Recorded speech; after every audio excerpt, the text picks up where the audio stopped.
بسم اللہ الرحمن الرحیم۔ ناظرین السلام علیکم، میں ہوں عمر برلاس اور آپ دیکھ رہے ہیں عمر برلاس اپڈیٹس۔ ناظرین، آج کی شخصیت ہے حضرت ابو عبیدہ بن جراح رضی اللہ تعالی عنہ۔ آپ کا نام ابو عبیدہ عامر بن عبداللہ بن جراح فہری ہے۔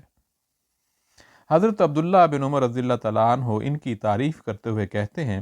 قریش کے 3 آدمی سب سے زیادہ درخشندہ روح، سب سے زیادہ خوش اخلاق اور سب سے زیادہ باحیا ہیں۔ اگر وہ تم سے بات کریں گے تو کبھی جھوٹ نہیں بولیں گے، اور اگر تم ان سے بات کرو گے تو کبھی تمہاری تکذیب نہیں کریں گے۔ وہ ہیں ابو بکر صدیق رضی اللہ تعالیٰ عنہ، عثمان بن عفان رضی اللہ تعالیٰ عنہ اور ابو عبیدہ بن جراح رضی اللہ تعالیٰ عنہ۔ حضرت ابو عبیدہ رضی اللہ تعالیٰ عنہ السابقون الاولون میں سے تھے۔ وہ حضرت ابو بکر صدیق رضی اللہ تعالیٰ عنہ کے مسلمان ہونے کے دوسرے دن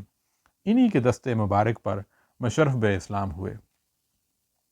حضرت ابو بکر رضی اللہ تعالیٰ عنہ ان کو، حضرت عبد الرحمن بن عوف کو، حضرت عثمان بن مظعون کو اور حضرت ارقم بن ابی ارقم کو لے کر نبی کریم صلی اللہ علیہ وآلہ وسلم کی خدمت میں حاضر ہوئے، اور ان لوگوں نے آپ صلی اللہ علیہ وآلہ وسلم کے روبرو کلمہ حق کا اعلان کیا۔ یہ لوگ بنیاد کی وہ خشت اولین تھے جس پر اسلام کی عظیم الشان عمارت تعمیر کی گئی۔ ناظرین، اگرچہ حضرت ابو عبیدہ رضی اللہ تعالیٰ عنہ نے مکہ میں رہتے ہوئے شروع سے آخر تک ان شدید ترین آزمائشوں کو برداشت کرتے ہوئے زندگی گزاری جن میں مسلمانوں کو مبتلا کیا گیا، انہوں نے ابتدائی مسلمانوں کے ساتھ مصائب و آلام کی جو سختیاں جھیلیں، روئے زمین پر کسی دین کے ماننے والوں نے نہ جھیلی ہوں گی۔ انہوں نے بڑی پامردی اور عزم و حوصلہ کے ساتھ ان ابتلاؤں کا مقابلہ کیا، اور ہر موقع پر خدا اور اس کے رسول صلی اللہ علیہ وآلہ وسلم کے ساتھ سچی محبت کا ثبوت دیا۔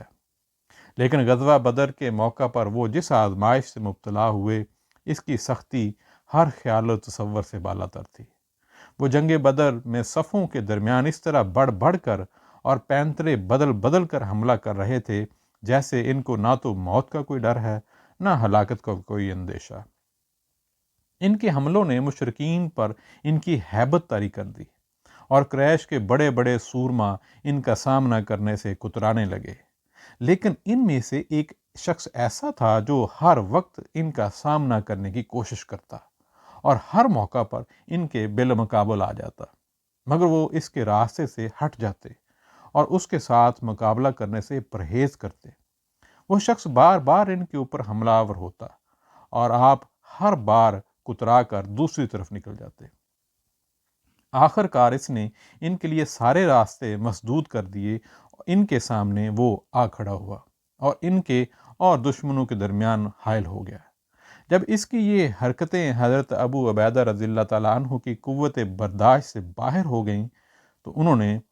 اس کے سر پر تلوار کا ایک بھرپور وار کیا اور اس کی کھوپڑی کے 2 ٹکڑے کر دیے، اور وہ بے جان ہو کر زمین پر گر پڑا۔ ناظرین، کیا آپ جانتے ہیں کہ مرنے والا وہ شخص کون تھا؟ وہ حضرت ابو عبیدہ رضی اللہ تعالیٰ عنہ کے ہاتھ سے مارے جانے والا وہ شخص کوئی اور نہیں، خود ان کے والد عبداللہ بن جراح تھے۔ اس موقع پر اللہ تعالیٰ نے حضرت ابو عبیدہ رضی اللہ تعالیٰ عنہ اور ان کے والد کے متعلق قرآن نازل کرتے ہوئے فرمایا۔ ناظرین، سورہ مجادلہ آیت 22، تم کبھی یہ نہ پاؤ گے کہ جو لوگ اللہ اور آخرت پر ایمان رکھنے والے ہیں وہ ان لوگوں سے محبت کرتے ہیں جنہوں نے اللہ اور اس کے رسول صلی اللہ علیہ وآلہ وسلم کی مخالفت کی ہے، خواہ وہ ان کے باپ ہوں یا ان کے بیٹے یا ان کے بھائی یا ان کے اہل خاندان۔ یہ وہ لوگ ہیں جن کے دلوں میں اللہ نے ایمان کو ثبت کر دیا ہے اور اپنی طرف سے ایک روح عطا کر کے ان کو قوت بخشی ہے۔ وہ ان لوگوں کو ایسی جنتوں میں داخل کرے گا جن کے نیچے نہریں بہتی ہوں گی، ان میں وہ ہمیشہ رہیں گے۔ اللہ ان سے راضی ہوا اور وہ اللہ سے راضی ہوئے۔ وہ اللہ کی پارٹی کے لوگ ہیں، خبردار، اللہ کی پارٹی والے ہی فلاح پانے والے ہیں۔ ناظرین، محمد بن جعفر نے بیان کیا ہے کہ ایک بار نصارہ کا ایک وفد رسول اللہ صلی اللہ علیہ وآلہ وسلم کی خدمت میں باریاب ہوا، اور اس نے آپ صلی اللہ علیہ وسلم سے درخواست کی کہ ابو القاسم، آپ ہمارے ساتھ اپنے اصحاب میں سے کسی ایسے شخص کو بھیجیے جس کو آپ ہمارے لیے پسند کرتے ہوں۔ تاکہ وہ ہمارے درمیان ان جائیدادوں کا فیصلہ کرے جن کے بارے میں ہمارے اندر اختلاف پیدا ہو گیا ہے۔ تو رسول اللہ صلی اللہ علیہ وآلہ وسلم نے فرمایا کہ تم دن کے وقت مجھ سے ملو، میں تمہارے ساتھ ایک قوی امین کو روانہ کروں گا۔ حضرت عمر رضی اللہ تعالیٰ عنہ کہتے ہیں کہ میں ظہر کی نماز کے لیے بہت جلدی پہنچا۔ اس روز کی طرح میرے دل میں امارت کی کبھی خواہش پیدا نہیں ہوئی تھی، اور امارت کی یہ خواہش میرے دل میں صرف اس وجہ سے پیدا ہوئی تھی کہ ممکن ہے رسول اللہ صلی اللہ علیہ وآلہ وسلم کے بیان کردہ وصف کا میں ہی مصداق ٹھہروں۔ جب رسول اللہ صلی اللہ علیہ وآلہ وسلم نماز سے فارغ ہو کر اپنے دائیں بائیں دیکھنے لگے تو میں اچک اچک کر خود کو نمایاں کرنے لگا تاکہ آپ صلی اللہ علیہ وآلہ وسلم کی نظر میرے اوپر پڑ سکے، لیکن آپ صلی اللہ علیہ وآلہ وسلم میری طرف متوجہ ہونے کی بجائے اپنی نگاہوں کو مجمع کے درمیان گردش دیتے رہے، یہاں تک کہ آپ صلی اللہ علیہ وآلہ وسلم کی متجسس نظریں ابو عبیدہ بن جراح رضی اللہ تعالیٰ عنہ پر جا کر ٹک گئیں۔ آپ صلی اللہ علیہ وآلہ وسلم نے ان کو اپنے پاس بلایا اور اہل وفد کی طرف اشارہ کرتے ہوئے فرمایا، ان کے ساتھ جاؤ اور ان کے درمیان پیدا شدہ نزاعی معاملے کا برحق اور انصاف کے ساتھ فیصلہ کر دو۔ یہ دیکھ کر میں نے اپنے دل میں کہا، ابو عبیدہ رضی اللہ تعالیٰ عنہ اس فضیلت کو لے اڑے۔ ناظرین، حضرت ابو عبیدہ رضی اللہ تعالیٰ عنہ وہ امانت داری کے ساتھ ساتھ زبردست قوت ایمانی کے مالک بھی تھے، اور بہت سے مواقع پر ان کی اس قوت کا اظہار بھی ہو چکا تھا۔ اس قوت کا اظہار خاص کر اس وقت ہوا جب رسول اللہ صلی اللہ علیہ وآلہ وسلم نے صحابہ کرام کا ایک دستہ قریش کے تجارتی قافلے سے تعارض کرنے کے لیے روانہ فرمایا، اور حضرت ابو عبیدہ رضی اللہ تعالیٰ عنہ کو اس کا امیر مقرر کر دیا۔ روانگی کے وقت آپ صلی اللہ علیہ وآلہ وسلم نے کھجوروں سے بری ہوئی ایک تھیلی ان کے حوالے کی تھی۔ انہیں زیادہ راہ کے طور پر دینے کے لیے اس وقت اس کے علاوہ کوئی دوسری چیز آپ صلی اللہ علیہ وآلہ وسلم کو میسر نہ تھی۔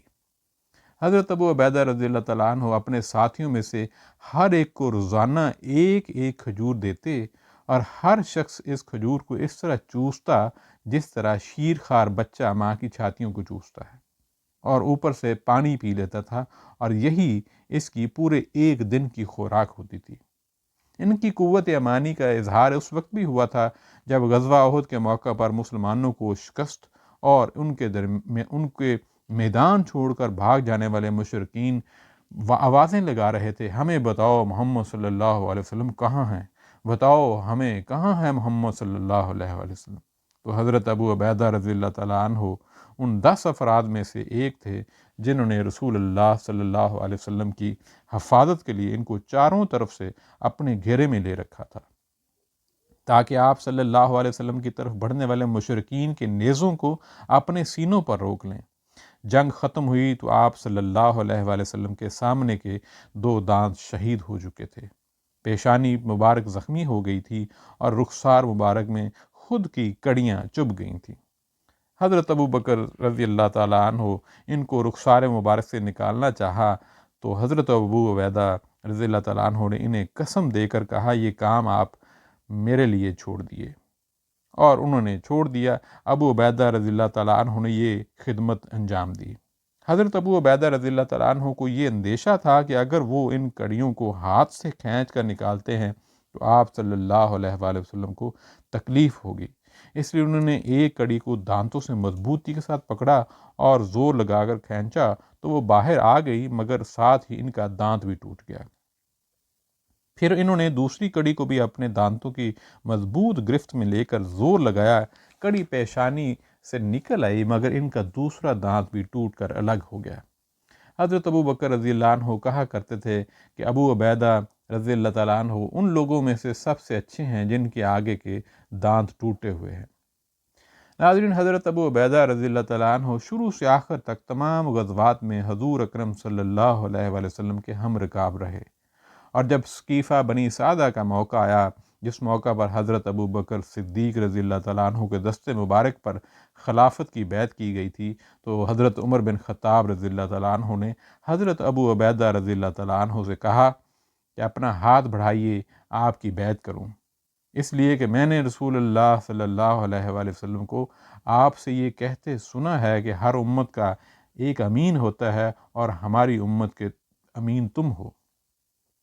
تو انہوں نے جواب دیا کہ میں اس شخص سے آگے بڑھنے کی جرت کیسے کر سکتا ہوں جس کو رسول اللہ صلی اللہ علیہ وسلم نے ہم مسلمانوں کا امام بنایا، اور آپ صلی اللہ علیہ وسلم کی وفات تک وہ ہماری امامت کرتا رہا۔ اور اس کے بعد جب حضرت ابو بکر صدیق رضی اللہ تعالیٰ عنہ کے دست مبارک پر خلافت کی بیعت ہو گئی تو حضرت ابو عبیدہ رضی اللہ تعالیٰ عنہ حق و صداقت کے معاملہ میں ان کے بہترین خیر خواہ اور خیر و فلاح میں ان کے قابل اعتماد معاون ثابت ہوئے۔ پھر جب حضرت ابو بکر رضی اللہ تعالیٰ عنہ نے اپنے بعد حضرت عمر بن خطاب رضی اللہ تعالیٰ عنہ کے لیے خلافت کی وصیت کی اور اس کی ذمہ داریاں ان کی سپرد کی تو حضرت ابو عبیدہ رضی اللہ تعالیٰ عنہ نے مکمل طور پر ان کی اطاعت کی اور ایک مرتبہ کے علاوہ کبھی ان کے حکم کی خلاف ورزی نہیں کی۔ وہ کون سا موقع تھا جب حضرت ابو عبیدہ رضی اللہ تعالیٰ عنہ خلیفۃ المسلمین کے حکم کی خلاف ورزی کی تھی؟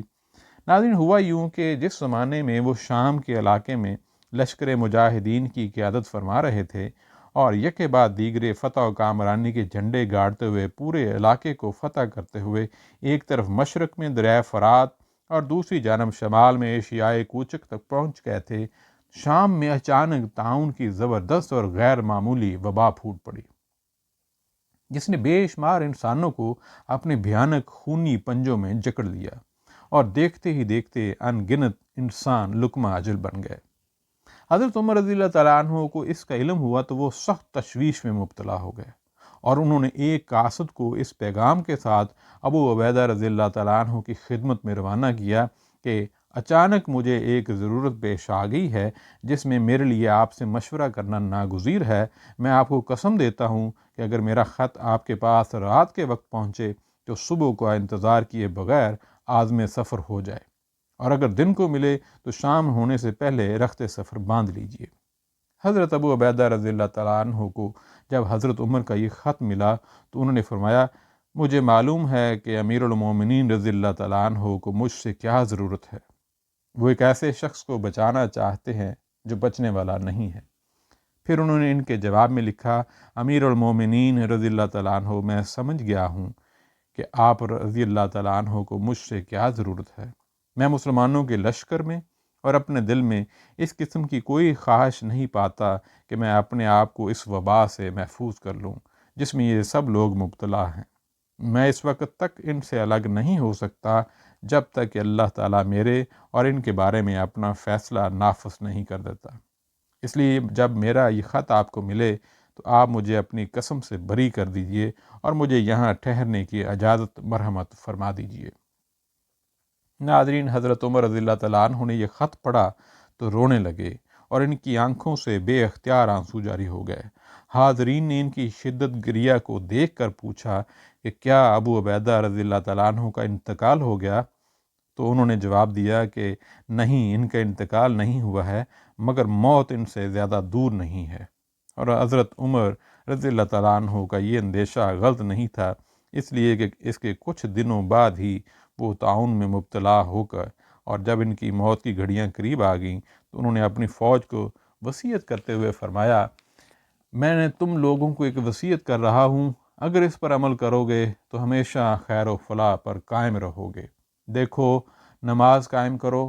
ماہ رمضان کے روزے رکھو، صدقہ و خیرات کرتے رہو، حج اور عمرہ ادا کرو، آپس میں ایک دوسرے کو حق کی نصیحت کیا کرو، اپنے امراء کے ساتھ خیر خواہی کرو، ان کے ساتھ خیانت اور فریب سے کام نہ لو، اور دنیا تم کو دھوکے میں نہ ڈالے۔